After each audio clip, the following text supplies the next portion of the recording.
We have officially made it to the halfway point in the 2022 NFL regular season. And before I get to my picks this week, look for a mid-season mock draft later this week. And also check out my college football prediction videos every single week. Now, last week, I had my best week of the season, 11-2. And these past 2 weeks have been my best weeks of the year. I am just hoping that the last 2 weeks is just the start of getting hot. So let's get right into the Week 10 predictions. As always, we begin with Thursday Night Football, the Falcons and the Panthers. Now, I am a very harsh critic when it comes to TNF, but when these teams squared off a couple weeks ago, it was one of the better games of the season so far, as it was a very thrilling finish.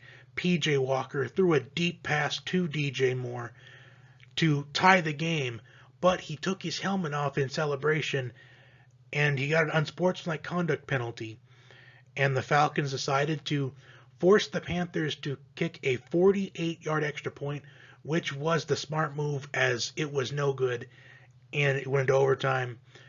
The Panthers had another chance to win it off a Marcus Mariota interception, but they missed the field goal, and the Falcons with Younghoe Koo, there was no way he was going to miss, as the Falcons won that very thrilling game.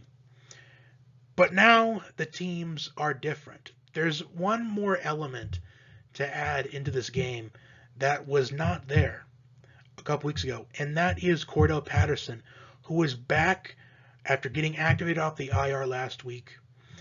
I really felt like he was going to get a lot more touches in this game, particularly more than last week, because he's just coming off the IR. And even though people say the Falcons are a running game by committee, I still feel like Cordell Patterson is going to get a big bulk of the carries in this Falcons run game. And the Falcons, they have shown effort this season. Even though they are the worst defense statistically in the league, they have shown effort. They held a high-scoring offense like the Chargers to 20 points, which isn't too bad. And that was an opportunity for the Falcons to win the game. And I remember a few weeks ago saying that there was a stretch of games where it looked like the Falcons have a very winnable schedule. And this game is very winnable for them. And I think they will win this game. And I think we're going to have a game just like the one a couple weeks ago. And it's going to be a touchdown game. Seahawks and Buccaneers, Sunday morning in Munich, Germany. Who would have thought the Seahawks would be atop the NFC West going into Week 10? If you'd have told me that, I would have thought the Broncos traded back Russell Wilson. Well, the Buccaneers, they have struggled all season long, but I think that last week's win against the Rams, that is a confidence booster moving forward.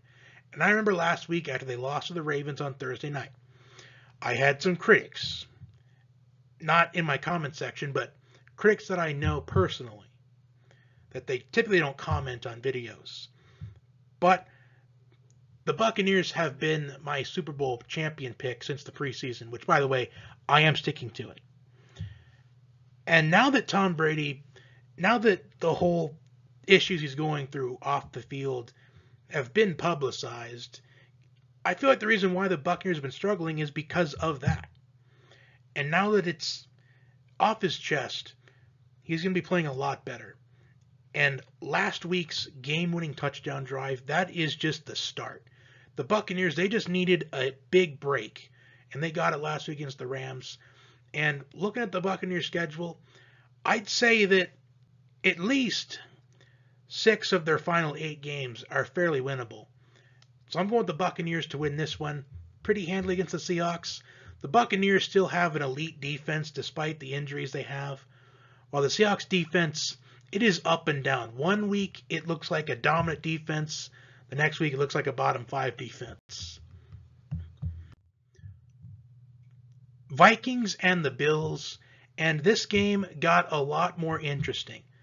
There are reports that Josh Allen may or may not miss some time with a UCL injury. while the Vikings, they're a team that is 7-1, but they don't seem to be getting the respect that they deserve. Their only loss is to the lone remaining undefeated team in the league, the Eagles. Now, I'm picking the Bills to win this game whether or not Josh Allen plays or not. Because if you look at who the backup quarterback is for the Bills, it's Case Keenum. And who's the Bills' top receiver? Stephon Diggs. Case Keenum and Stephon Diggs, they go a long way. They played together when they were both back with the Vikings, even a part of the Minnesota Miracle. They're responsible for one of the most iconic moments in NFL history. And that is a bond they're going to have forever. So whether or not it's Josh Allen or Case Keenum, the Bills, I think, win this game. The Lions and the Bears. Justin Fields has been playing out of his mind as of late, which is good for the stats and the stat freaks out there. But the only thing that's missing from Justin Fields' unbelievable performances is the wins. The Lions, they are the same. They've been playing teams very well all season long. They played the Eagles close in week 1. They played the Cowboys pretty close. The Lions defense has stepped up significantly in these last few weeks. And they pulled off the upset against the Packers last week, which that was an upset win they needed, and that is an upset they were due for. As the Lions, they've been playing competitively ever since they hired Dan Campbell. And I think this is the type of momentum that the Lions need. I think the Lions, they pick up another upset and beat the Bears. Because the defense has been holding their own lately. The offense got off to a hot start, but it has gone pretty cold lately. But DeAndre Swift should be back to more of a significant role in the Lions' running game. I think the Lions win this game by 3 points. Broncos and the Titans. And believe it or not, this game is a very tough game for me to pick. Because watching the Titans play on Sunday Night Football last week, Derrick Henry is being taken for granted by the Titans. Malik Willis had nobody to throw to all game long last week. Derrick Henry is the reason why they were even in that game and had a chance to win it to begin with. I mean, sure, the Titans defense did hold their own until that fourth quarter, but still, the fact that they traded away A.J. Brown, they drafted Treylon Burks, which I think he has a lot of potential, and I will give the benefit of the doubt there that he has been injured for the majority of the year, but he should come back in a few weeks. But I've already seen some Titans fans already question Malik Willis. This isn't really on him. He's just had nobody to throw to all night long. And the Broncos are coming off their bye week, which before that, they picked up I feel like a must-win against the Jaguars in London. And they're now off a bye week, confident. I like the Broncos to upset the Titans. The Jaguars and the Chiefs. And believe it or not, I think the Jaguars, they could cover in this game, if not win this outright. The Chiefs struggled on offense throughout the majority of the game. Until the fourth quarter, the Chiefs, they just couldn't seem to get anything going. And they had a hard time stopping Derrick Henry. And Travis Etienne has had the hot hand for the Jaguars these last several weeks. Ever since Etienne got more involved in the running game, the Jaguars have been a much better team. Now, I expect the Chiefs to win this game, but I would not be shocked if the Jaguars covered in this game, if not won outright. So if I was a betting person, which I am not, the line for this game, I believe, is at -10. I really wouldn't mind throwing a few bucks on the Jaguars plus 9.5, plus 10, whatever the line happens to be. But I still think Kansas City does win this game. The Browns and the Dolphins, and this game is one of my games this week that I think can and will swing either way. The Browns are coming off of a bye week. Before that, they dominated on Monday Night Football against the Bengals on Halloween night. Big performances by Nick Chubb and Amari Cooper. And they go on the road to take on the Dolphins, who have an undefeated season when Tua Tagovailoa starts and finishes a game. And I expect this to be close from start to finish. Tyreek Hill and Jalen Waddle, that duo, has been dominant this entire season. And I expect it to be no different, but the Browns, they're a team that really is a confusing team because one week they look like a dominant team, the next week they just come out flat. So if the Browns against the Bengals is the team that comes out, the Dolphins are going to have a tough time in this one, I believe. But if it's the team that comes out flat, the Dolphins, they should win easily. But I'm going to pick the Dolphins to win a game that I think is going to come down to who has the ball last. Texans and the Giants, and there is no reason to beat around the bush here. The Giants are going to win this easily. The Texans continue to be a disappointment. Brandon Cooks demanded a trade, and he was not traded, and he didn't play last Thursday night for personal reasons, which really means he's bitter and angry he wasn't traded, and I don't blame him. If I were Brandon Cooks, I want to be traded to a playoff contender as well. I don't want to be on some dumpster fire of a franchise like the Texans. Plus, the Texans have the worst run defense in the NFL, and the Quadzilla is going to go right through that Texans run defense. Giants should win this pretty handily.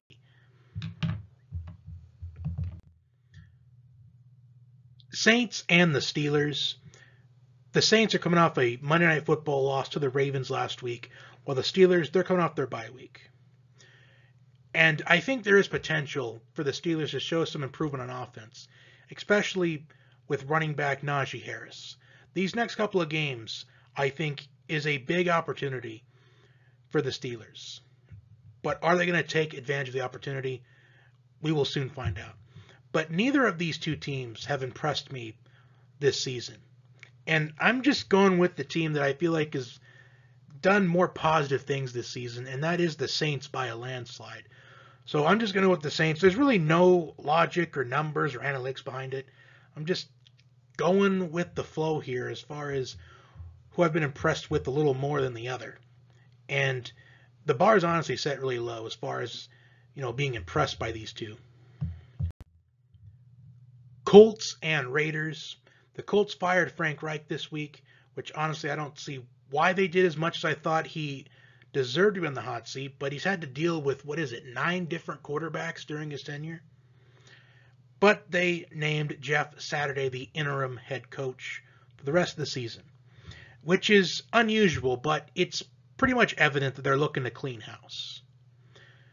And if the Colts, if they somehow beat the Raiders, I will be shocked. Now, the Raiders, if they don't win this game, then the Raiders, they're just better off just forfeiting the rest of their games this season.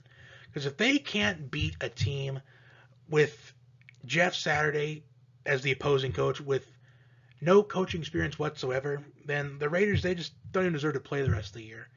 The Raiders, I think they win and should and better win with ease, or else there's a massive problem. Cowboys and Packers. The Cowboys are coming off their bye week, while the Packers are on a 5-game losing streak. A sentence I never thought I would be saying, but here we are. It's sports in 2022. The craziest stuff has happened. Now, last week we saw the return of vintage Tom Brady. He led a clutch touchdown drive to win the game against the Rams. This week, it's the return of vintage Aaron Rodgers. It's going to come down to the wire from start to finish. It's going to be a highly contested game. It's going to look like the Cowboys are going to win, but Aaron Rodgers is going to get one last chance with about 1:35 left and 2 timeouts, and he's going to go down the field, throw a touchdown pass to Allen Lazard with ease, and the Packers steal this win from the Cowboys. And this is honestly one of the most underrated rivalries, which is because they're technically not rivals, but every time these two teams square off against each other, it's always a thrilling game with lots of excitement and controversy, but the Packers win on a vintage touchdown drive by Aaron Rodgers. Cardinals and the Rams, and what a game we have here despite these teams' records. Now, the Rams are the reigning Super Bowl champions, and they are in a downward spiral right now. They are desperate for a win. They almost had it last week against the Bucs, but vintage Tom Brady returned. But I think the Rams, they bounce back and win this game. Although I am excited to watch DeAndre Hopkins go up against Jalen Ramsey, as ever since DeAndre Hopkins came back, this Cardinals offense has looked way better.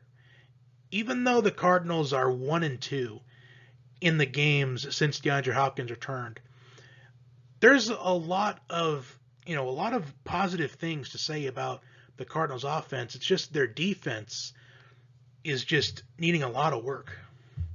And I think the Rams, they win this game. This is their get-right game, just like the Packers against the Cowboys, where I think we're going to see the return of vintage Aaron Rodgers.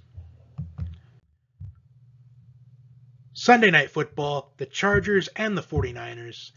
The Chargers are piled up with injuries on both sides of the ball, especially the offense. Keenan Allen is still out. Mike Williams is out. So that means the next men up are going to go up against the best 49er corners. And the 49ers, they have one of the best defenses in the league, maybe even the best defense in the league. But I've been saying this a few times the last couple of years. And it's a pretty popular opinion, but when the 49ers are fully healthy, they are one of, if not the best team in the NFC. And the 49ers, they're a team that you don't want to play in the postseason. And they're a massive threat in the NFC. And they acquired Christian McCaffrey a few weeks ago before the trade deadline, and now they're adding him to the equation. I think the 49ers are going to absolutely smoke the Chargers. I think this is going to be at least a 2-touchdown win for San Francisco. As the Chargers, their best receiver right now is Joshua Palmer. Week 10 wraps up with Monday Night Football, the Commanders and the Eagles. And this pick is a simple one, so I'm going to just cut to the chase. The Eagles have been rolling all season long. They're 8-0, the last remaining undefeated team in the league. While the Commanders, they have had some positive moments this season, but a lot of negative ones as well. And the Eagles are a team that you're going to pick to win every single week until they lose at least 2 games. And by looking at the Eagles' schedule, with the way the season has gone so far, they should go 17-0 fairly easily. But do I think they will? I do not. I think they're going to slip up at least once or twice at some point in the second half of the year. But they are going to win against the Commanders pretty easily. And that will do it for my Week 10 NFL predictions. Thank you for tuning in. Have a great day and enjoy the NFL this weekend.